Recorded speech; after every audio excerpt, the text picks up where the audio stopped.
It's midnight and you're staring at your phone, scrolling endlessly, and you can't sleep. I've been in the similar boat. And what if I told you that blue light from your phone is actually hacking your brain? Now I'll get into the first reason why you cannot fall asleep and how you can fix your sleep for good. And that's this thing right over here. Now, when you're scrolling on your phone, blue light is a significant problem. Now, this is not a bad problem in the morning, because in the morning, you need to get blue lights. You need to get a lot of light from the sun, which is actually a lot of where blue light comes from. And by touching your phone, you're telling your brain that it's daytime, when it's actually nighttime. And that messes up your circadian rhythm, which is basically your mind's position of what time of day it is, based on how much light you receive, based on your eyes. And when you're scrolling on your phone, you send special signals to your brain that you're actually in daytime. You need to be hunting. You need to be energetic. Your testosterone needs to rise. Compared to at nighttime where testosterone is usually the lowest, and you need to wind down and sleep. Now, here's the problem. Phones, the laptop I'm recording on, even drinking water before you go to bed, even music, anything like that. Phones, they all radiate wavelengths of blue light, even if it's around you. And those destroy your circadian rhythm. Because if you have notifications on your phone while you're next to bed, which is why you should get your phone at least far away from where you're sleeping, or me personally, you should just have a red screen right over here. It basically makes your phone entirely red, so it eliminates most of the blue light. And I'm doing the same thing on my computer. It's right now, I think it's called Night Shift on a Mac, and it essentially makes your screen red. That eliminates most of the blue light. And you train yourself to be not jet lagged at home. And darkness is an absence of light. It's what a biological signal for your body is when you're looking at your phone.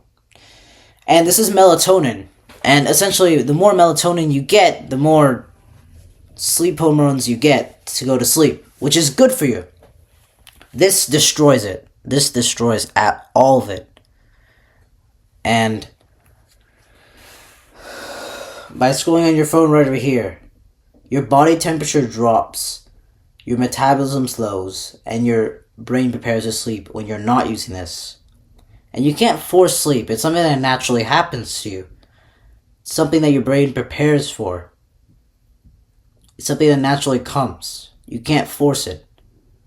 You need to wind down and tell your body that you're going to sleep. You gotta shut off the lights right over here and tell yourself you're going to sleep. Now, here's what I personally do.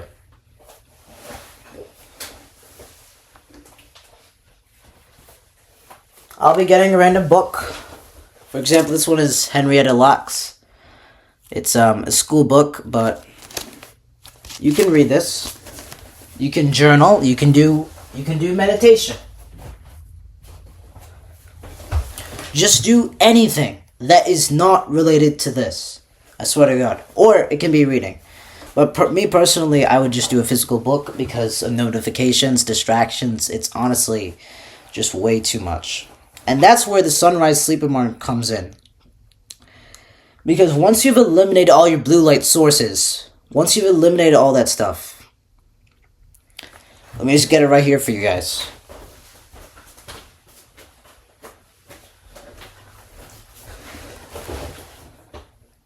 This thing is an absolute game changer. What this thing does right over here is it resets your circadian rhythm in such a natural way after you eliminate all instances of blue light when you go to sleep. Right over here. And once you eliminate all your blue light and you're naturally sleeping every day at 9 p.m. like me, once you wake up, first thing, You won't even wake up at the time you want to wake up. Why? Because this thing, right over here, like, you can set it to a set amount of time. Let me show you right here in the app that's connected to this. It's called the Hatch app. Right over here, if you guys can see. You can see sunrise at and sunrise. No, alarm goes off at. And this thing will slowly increase its brightness at 5:40 a.m. as you can see right over here. And at 6 a.m., bird chirping noises will occur at 6 a.m. And once you do that at 6 a.m., it's like something has come from nature. Something natural has come. It's not forced.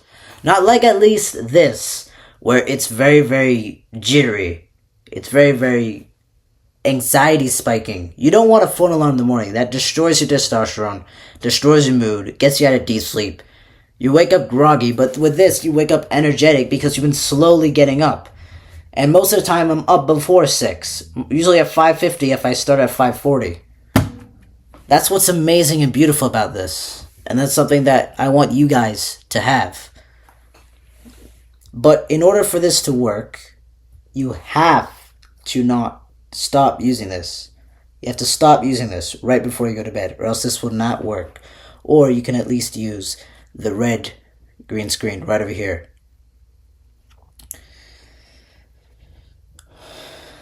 And when you're in your phone,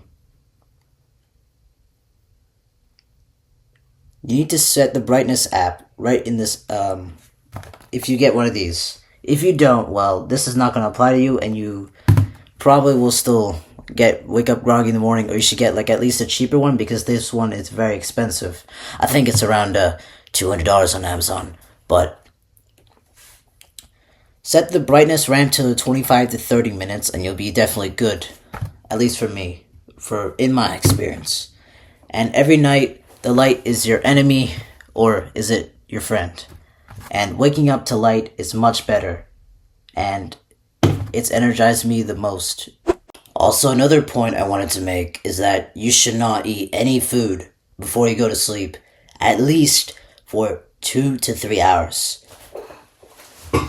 And this applies also to water, because your digestive system usually requires that much amount of time to process food and water. And if you do it right before you go to sleep, your body is at work, and your testosterone tanks if you are a guy. Especially if you're going to sleep. Your body is in work, and it's not providing that essential energy to repair your muscles, to repair any part of your body, to repair your brain, to grow it, especially if you're younger like me. It's a terrible, terrible thing. And you should never do that right before you go to sleep. Otherwise, you're going to mess yourself up hugely.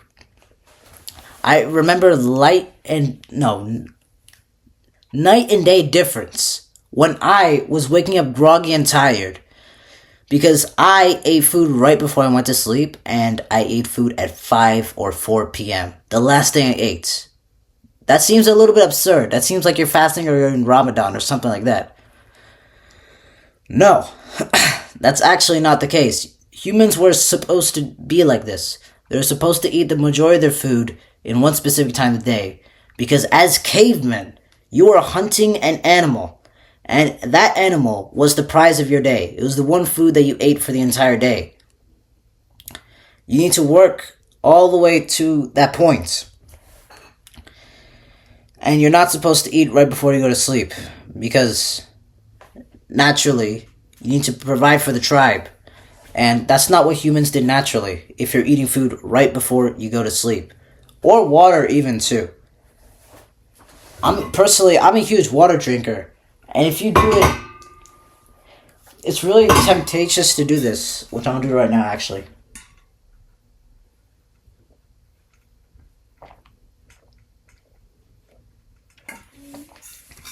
Okay.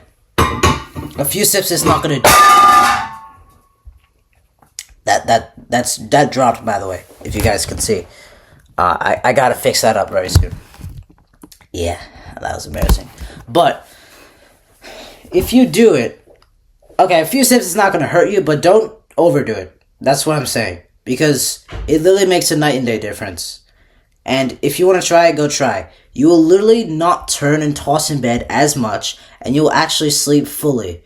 And you have much more vivid, live dreams. Trust me. I hope you guys found it from a night and day difference to how your sleep quality is, and I hope you took away something from this.